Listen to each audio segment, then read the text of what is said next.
Howdy, pharmacy owners. Dr. Lisa Faast here. And today that I'm recording this is October 1st. It is the first day of the fourth quarter.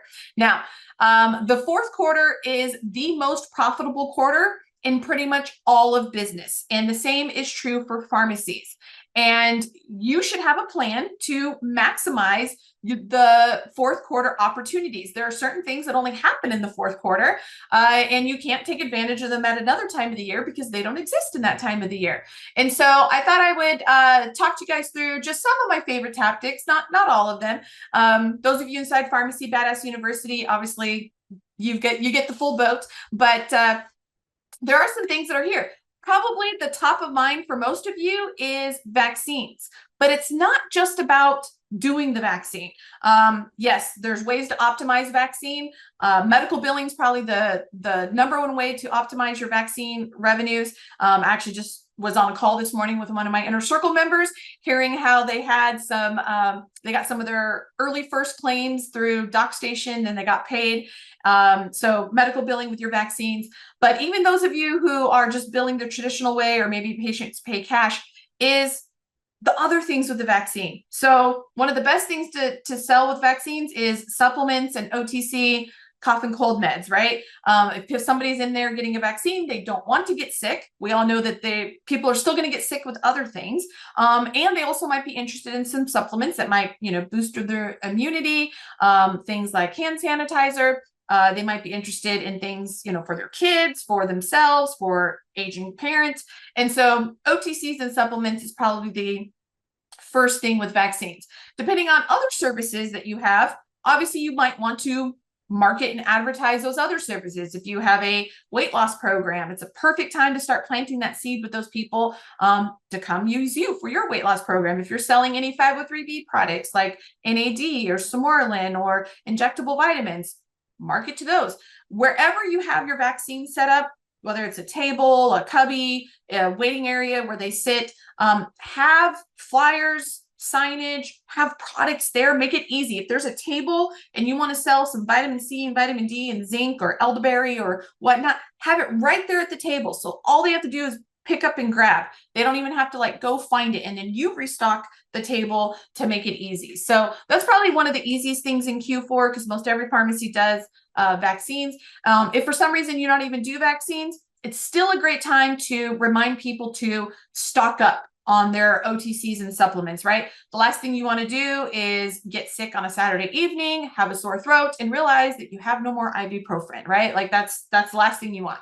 So have a stock up and save sale, right? Have buy 2, get 5%, buy 3, get 10%, buy 4 more, get 15% off or something like that. Have some sort of stock up and save sale because it's going to be top of mind. People are going to get sick. They need to stock up.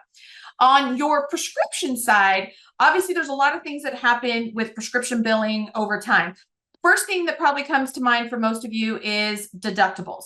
By the time we get to October, many patients, obviously not all, but many patients have now met their deductible, which means prescriptions that they might have been hesitant to get or slow to get or maybe didn't get at all because they had a deductible, they might be interested in getting filled more frequently and getting filled 4 times before the end of the year instead of 3 times before the end of the year, right? Before it resets in January. So that's an angle. Also, you have 9 months of prescription data for your pharmacy. You should be able to run some data, or if you use a service like Ugo, which is my favorite, data analytics software, and find out what's profitable for you. Which of your prescriptions that your patients get are most profitable? How many you run, maybe it's everything above $50 for a prescription, or maybe it's above $150. Everybody's data is obviously going to look different, but you should at least export your data and figure out which prescriptions are most profitable for you. Let's make sure we get those filled, right?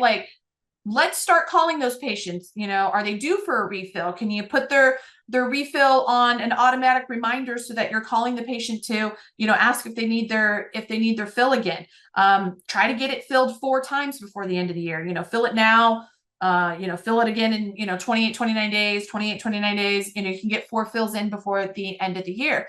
But get those profitable prescriptions refilled, right? Like, send thank you notes to those patients, like whatever you need to do to, get those profitable prescriptions refilled. Those are great Q4 activities. And my last advice is everybody else, all the other businesses are also trying to have a really good fourth quarter. Like that is the goal. As somebody who has ran and operated sales teams for different companies, absolutely that is the case. Fourth quarter goals are always bigger. If they had revenue goals, first, second, third, and all of a sudden fourth jumps, everybody wants more business in the fourth quarter. And so for you, how you could possibly take advantage of this is working with your vendors, asking your vendors, hey, if I buy 20 boxes of vials instead of 10, can you give me in a little bit of discount? And they might be more willing to do that because those 20 boxes are now in their fourth quarter revenue, and they're more likely to meet those fourth quarter revenues, get their bonuses, any of those things that happen. So everybody else wants fourth quarter business. So if you're thinking of, buying a machine, buying a robot, buying a car, like a delivery car, anything like that, doing it in the fourth quarter is probably going to get you the best deal that you will get any other time of the year. So don't be afraid to negotiate. Don't be afraid to ask for discounts. Don't be afraid to maybe, double up on an order of the supplies that you're going to use if it'll give you a discount. Because that can really turn into some big savings, and, it'll help meet the goals of those other companies. And then last but not least is it's time to start thinking about your taxes. I know taxes don't come generally till April 15th, but that is the wrong time to be thinking about your taxes. Now, in the fourth quarter is the perfect time to be sitting down with your accountant, a bookkeeper, understand obviously your business revenues, any other businesses you have, how that flows to your personal taxes, and any moves that you need to make in order to optimize your tax situation. You need time to make those moves, right? Like it's hard to do something on December 31st at 11 o'clock at night, fund an IRA or something like that.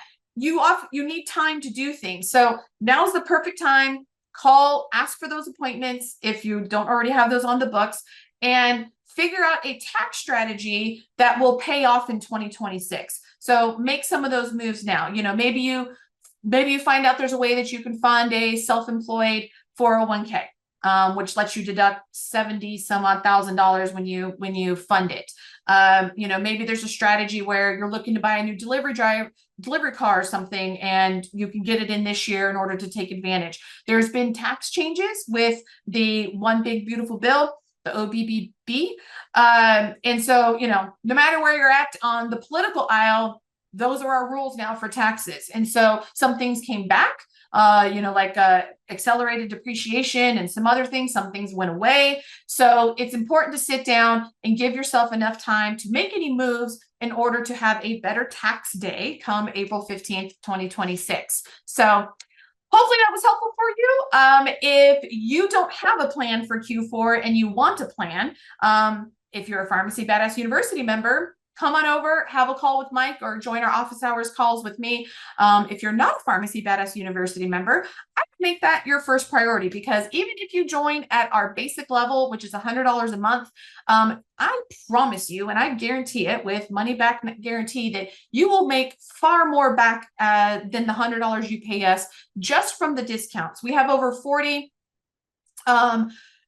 vendors and partners and things that you use as a pharmacy owner that you get an exclusive discount being a part of our group, that greatly saves you more than the $100 a month. And then of course, if you want more support, we have our essentials where you get access to the calls and things like that, where we can help you craft your plan. But that would be my number one move as a pharmacy owner, is to at least join our no-brainer basic level. And that way you can start at least saving money, and also the other benefits of our profit newsletter and those kinds of things to start making your pharmacy better. So hopefully that was helpful. If you have any questions or comments, pop them down below. I'll be happy to answer, and I'll talk to you again later. Bye-bye.